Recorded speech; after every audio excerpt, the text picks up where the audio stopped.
When you're trying to figure out the budget for your system, it's really easy to get caught up in the really cool, sexy stuff, the subwoofers, the shiny amplifiers, the floating touchscreen head units. That's the cool stuff. That's the stuff that got us into this hobby.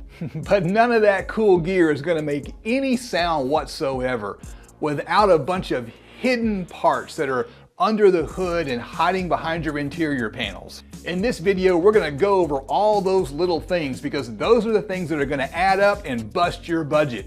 And hey, there's no way I can make a video with an all-inclusive list. So if I left something important out of my list, tell me about it down in the comments. Before we dive deep into this, I wanna remind you that all builds are budget builds.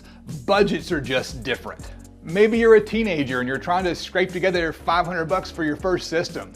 Or maybe you're a CEO of some big company and your system's gonna cost more than that teenager's car. Both of you are still on a budget, and those budgets have to take into account all of the costs associated with getting that system in the car, playing and working properly. All these little things add up fast. It can be a death by 1,000 cuts. Let's get started by talking about what I think is the most important part, and that is the wire. If you're gonna add an aftermarket amplifier, you're gonna need a fused power wire and a ground wire. If that wire can't draw enough current, you're gonna starve your amplifiers and you're gonna generate a bunch of extra heat. And of course that fuse is very important because that fuse is gonna protect your car if you have a short circuit. That's what's gonna keep your car from burning down. This is definitely one place where you do not wanna cut corners, and I'll show you how to calculate the proper power wire size for the amount of power you plan to draw later on in the video, so keep watching for that. The most cost-effective solution is to order an amplifier wiring kit. A quality amp kit is gonna have everything you need to hook up one or two amplifiers. It's gonna have ring terminals, it's gonna have zip ties, it's gonna have shrink wrap, it'll have a fuse with a fuse holder and possibly even a fuse distribution block. It'll have a long power wire, usually in blue or red, plus a ground wire, usually in black. Make sure you take the time to read the product description so that you know what you're getting. Some amp kits will include RCAs, some will include your speaker wire. It's also pretty common for these kits to have a length of blue wire that's gonna be your turn-on lead. You can expect to pay anywhere from $60 to $150 for a quality amplifier kit. This new Concepts kit is about $60. Over here, I've got a similar kit from NVX and it's about 100 bucks. Now for those who want some serious bass and you're shooting for a great big system, you're gonna wanna make some upgrades to your stock electrical. That's not my area of expertise, but I've got some friends who know a little more about it, so let's find out what they have to say. It's your boy Hi-Fi Vega, and the DIY audio guy asked me to talk to you about an often overlooked upgrade in car audio, and that is a Big 3 upgrade. If you're running over 1500 watts, you should definitely consider this upgrade. And with your factory grounds and alternator wire, you're getting stock 8 gauge, sometimes 6 gauge, and you can improve upon that immensely. Sometimes the factory grounds are in bad locations. You can replace and fix those and get a better ground situation for your whole vehicle, with the bonus of having a thicker power run from your alternator, and it's going to help you keep that voltage a little more stable. And hey, do me a favor, if you find this video useful, if you think people need to know this information, hit that like button for me, and that way I'll know to keep making videos like this. Now maybe for you a 1500 watt stereo is child's play. Well, if you're that kind of guy, you're going to need an aftermarket alternator, and those are going to be 300 to 500 bucks. And when you install it, you're going to need a new belt because those things come with undersized pulleys, so your stock belt isn't going to fit. You didn't think about that, did you? This stuff gets expensive in a hurry. When you do that, you're going to want some extra batteries, and every time you add an extra battery, you're going to need extra wire and extra connections. It just keeps adding up the bigger the system gets. Now, I've never built anything like that, so I thought I would ask someone who has. Here's something my buddy Parker Dashel says that you don't always think about when you're building a big system. What's going on? Now, if you're trying to save some cost on your amplifiers and you're getting something like tar amps, there's still maybe some other hidden costs you don't know. One of them is the must for a fire extinguisher.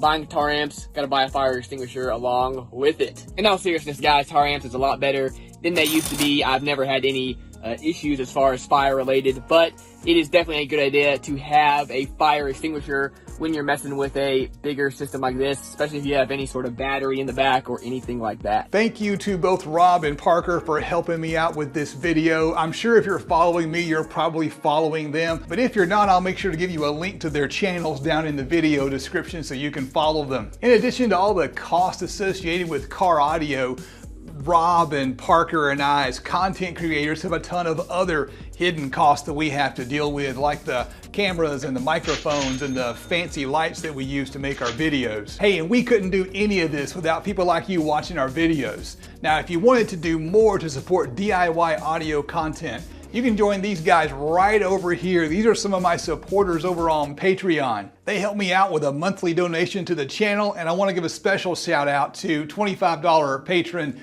Dylan. Hey everybody, thank you so much for your help. Now let's get back to the video. If all that sounds intimidating, it's okay. You don't need a 10,000 watt system with a wall full of subwoofers. I bought this Alpine amplifier probably a decade ago for less than $150, and you can still get the newer model for around the same price. It's a reputable known brand that makes its rated power, and it provides plenty of juice to run a pair of 10s or a single 12. I'll make sure to put a link to it down in the description, and if you want more recommendations on affordable gear, let me know down in the comments. If that's something that interests enough of you, I'll make a couple of videos on it. Now, it's easy to underestimate the cost of a system, and sometimes it has nothing to do with the gear that you're planning on putting in the car.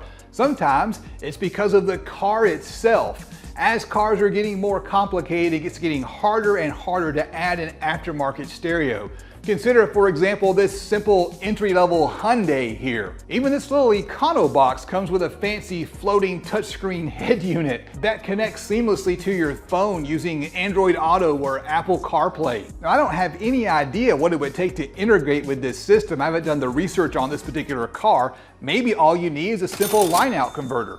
Now, I like this kicker line-out converter because it has these two holes right here, and you can drop in a screwdriver and you can actually adjust the levels on this line-out converter. Or you might find yourself spending $300 or $400 on some complicated interface just so you can get a signal out of the radio to your amplifiers. Now, maybe you don't need an aftermarket amp and your goal is to just hook up a modern touchscreen radio in your vehicle. Expect to drop $300 or $400 on something like this. Depending on features, you might spend up to $1,200 just on your head unit. It doesn't matter what you spend on it, that fancy head unit is just a pretty brick until you go out and buy the stuff you need to actually connect the head unit to your car. Most of the time, you're going to need some kind of dash kit. This one's from Metra. Lots of companies make these dash kits. I'll make sure to give you some links to dash kits. Expect to spend $30 or $40 on a dash kit, maybe even more depending on the car. You're going to need wire harnesses in order to connect the aftermarket wires from the radio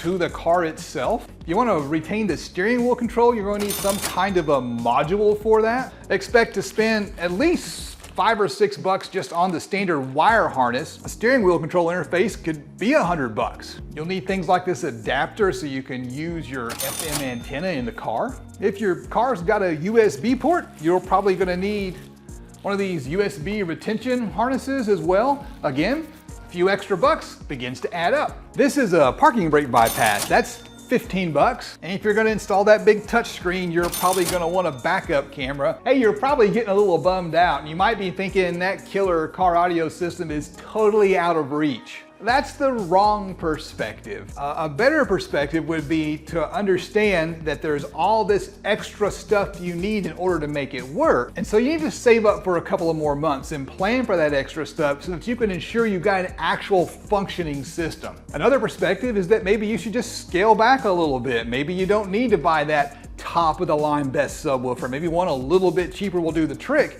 Then you can make sure you have everything else you need so the subwoofer actually is going to play music. A great way to make your car sound better is to install a set of high-end components. And a great way to make sure those components sound like flea market trash, just skip on all of the sound treatment. You're going to be putting these things in a car door. It's not really a good place to put a speaker. It's just the most convenient place most of the time. My advice is to scale back on your component set so that you can afford some sound treatment. So instead of spending $300 on some really nice components, spend $200 or $250 and then use the leftover money to properly treat your door. Get yourself some of these fast rings right here. So these are used to kind of force the sound into the actual car and to deflect the back wave. Go ahead and get some constrained layer damping. That's this aluminum foil looking stuff with the butyl rubber on the back. Most aftermarket speakers require some type of adapter to fit into the stock location.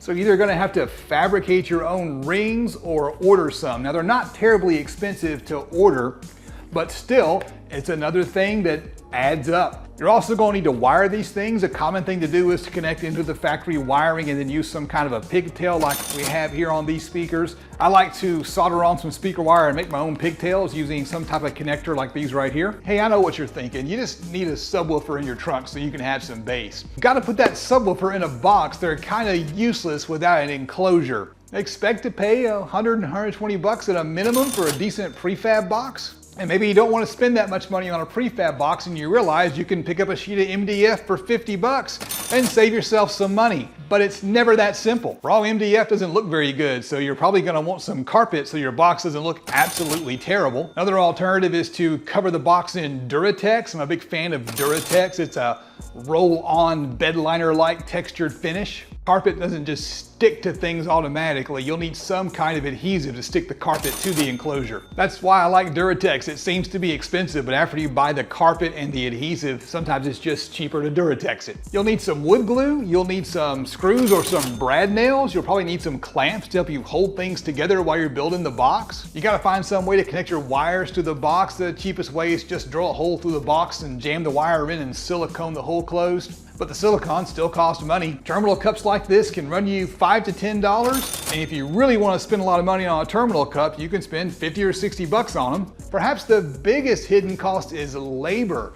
Your time is valuable, and if you're a DIYer, you're going to end up investing a lot of time not only in building your dream car stereo system, but in learning how to build it and breaking things as you go and having to replace the stuff that you broke. When I was installing my dash speakers, I chipped this piece right here that goes over the defrost vents. That thing's $160. Now earlier in the video, I talked about power wire. One way to save a little bit of money is to use the right size power wire. Not too big, not too small. To figure out what size power wire you need, you want to watch this video right here. And if you like my recommendations on prefab boxes, check out these videos right down here. I'm Justin and this is the DIY Audio Guy YouTube channel. I will see you on the next adventure.